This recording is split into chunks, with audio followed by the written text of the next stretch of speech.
ಶ್ರೀ ಮಹಾಗಣಪತಿಯೇ ನಮಃ. ಹನುಮಂತನ ತತ್ವವನ್ನು ತಿಳ್ಕೊಳ್ತಾ ಇದ್ದೀವಲ್ವಾ?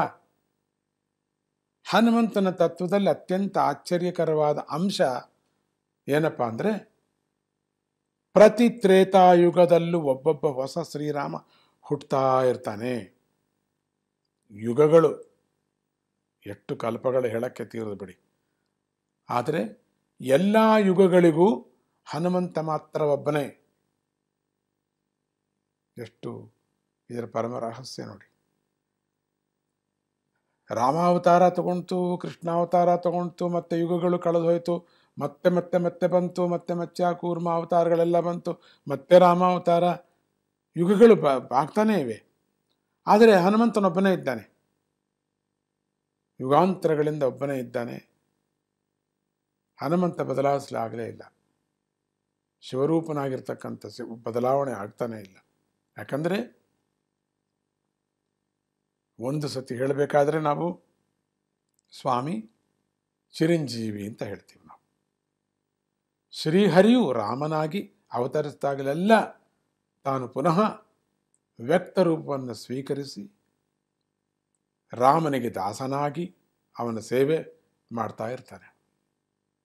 ಇದು ಆಶ್ಚರ್ಯಕರವಾದರೂ ಪರಮ ಸತ್ಯ. ಪರಾಶರ ಸಂಹಿತೆ ಮುಂತಾದ ಈ ಪುರಾತನ ಗ್ರಂಥಗಳನ್ನು ಆಧಾರವಾಗಿಟ್ಕೊಂಡು ರಾಮಾಯಣದಲ್ಲಿ ಬರ್ತಕ್ಕಂಥ ಆಂಜನೇಯ ಚರಿತ್ರೆಯನ್ನು ಪರಿಶೀಲನೆ ಮಾಡಿದರೆ ನಮಗೆ ಈ ಅಂಶ ಸ್ಪಷ್ಟವಾಗಿ ಗೊತ್ತಾಗ್ತದೆ. ಆಂಜನೇಯ ಸ್ವಾಮಿ ಹೆಸರನ್ನು ಪರಿಶೀಲಿಸಿದರೆ ಅವನಲ್ಲಿ ಶಿವಾಂಶ ಕೇಶವಾಂಶ ಎರಡೂ ಇರುವುದರಿಂದ ಶಿವಕೇಶವರಲ್ಲಿ ಯಾವುದೇ ಭೇದ ಇಲ್ಲ ಅಂತಕ್ಕಂಥ ವಿಷಯ ನಮಗೆ ಚೆನ್ನಾಗಿ ತಿಳಿತಾ ಇದೆ. ಸ್ವಾಮಿ ಅವತಾರ ಘಟ್ಟದ ವಿಷಯವನ್ನು ಯಾವುದೇ ಸಂದೇಹ ಬಾರದೆ ಇರೋ ಹಾಗೆ ಸ್ಪಷ್ಟವಾಗಿ ತಿಳಿಸ್ತಾ ಇದೆ. ಆದ್ದರಿಂದ ನಾವು ಮೊದಲು ಆ ಶಿವಕೇಶವ ಸ್ವರೂಪವನ್ನು ಒಂದು ಸಲ ನಾವು ಸ್ಮರಣೆ ಮಾಡಿಕೊಳ್ಳಬೇಕಲ್ವಾ? ಆದ್ದರಿಂದ ಶಿವಕೇಶವರ ನಾಮವನ್ನು, ಶಿವನಾಮವನ್ನು, ಹರಿನಾಮವನ್ನು ಬರುವಾಗ ನಾವು ಹಾಡ್ಕೊಳ್ಳೋಣ. ತುಂಬ ಚೆನ್ನಾಗಿದೆ. ಇನ್ನು ಮುಂದೆ ಕಥಾಭಾಗಕ್ಕೆ ಬರೋಣ. ನಾವು ಗಾರ್ಧಭಾಸುರ ಸಂಹಾರ ಕಥಾಭಾಗದಲ್ಲಿ ಘಟ್ಟ ಬಂತು. ಈಗ ಹಿಂದೆ ಗಾರ್ಧಭಾಸುರ ಅಂತಕ್ಕಂಥ ರಾಕ್ಷಸ ಇದ್ದ. ಅವನು ಮಹಾಶಿವಭಕ್ತ. ಶಿವನಿಂದ ಅನೇಕ ವರಗಳನ್ನು ಪಡೆದಿದ್ದ. ಅದೇ ಗರ್ವದಿಂದ ಲೋಕಗಳನ್ನು ಕೂಡ ಪೀಡಿಸ್ತಾ ಇದ್ದ. ಅವನನ್ನು ಸಂಹಾರ ಮಾಡೋದಕ್ಕೆ ವಿಷ್ಣುಮೂರ್ತಿ ಅನೇಕ ರೀತಿಯಲ್ಲಿ ಪ್ರಯತ್ನ ಪಟ್ಟ. ಆದರೆ ಸಾಧ್ಯ ಆಗಲಿಲ್ಲ. ಆ ಗಾರ್ಧಭಾಸ ಯಾಕೆಂದರೆ ವರ ಪಡೆದುಬಿಟ್ಟಿದ್ದ. ಆ ಥರ ಸಂಹಾರವೇ ಯಾರೂ ಮಾಡೋಕ್ಕಾಗೋದಿಲ್ಲ. ಕೊನೆಗೆ ವಿಷ್ಣುಮೂರ್ತಿ ದೇವತೆಗಳ ಜೊತೆ ಶಿವನ ಹತ್ರ ಹೋಗಿಬಿಟ್ಟು ಗಾರ್ಧಭಾಸುರನ್ನು ಸಂಹಾರ ಮಾಡ್ತಕ್ಕಂಥ ಉಪಾಯವನ್ನು ಹೇಳು ಅಂತ ಕೇಳ್ಕೊಂಡ. ವಿಷ್ಣುವೇ. ಅವನ ಕೈಲಿ ಆಗಲಿಲ್ಲ ಅವನು ಸಂಹಾರ ಮಾಡೋಕ್ಕೆ.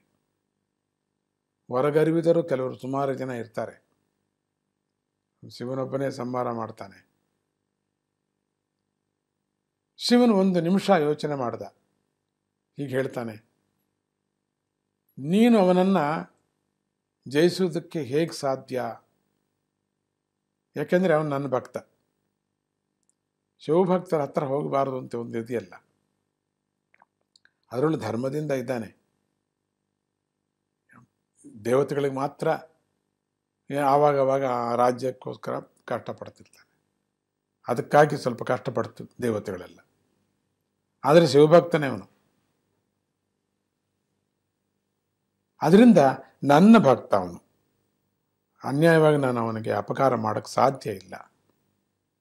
ವಂಚನೆಯಿಂದ ನಾನು ಏನು ಮಾಡಲಾರೆ ಅವನಿಗೆ ಅಂತ ಶಿವನ ಮಾತನ್ನು ಕೇಳಿ ವಿಷ್ಣುವಿಗೆ ಅಸಾಧ್ಯವಾದ ಕೋಪ ಬಂದ್ಬಿಡುತ್ತೆ.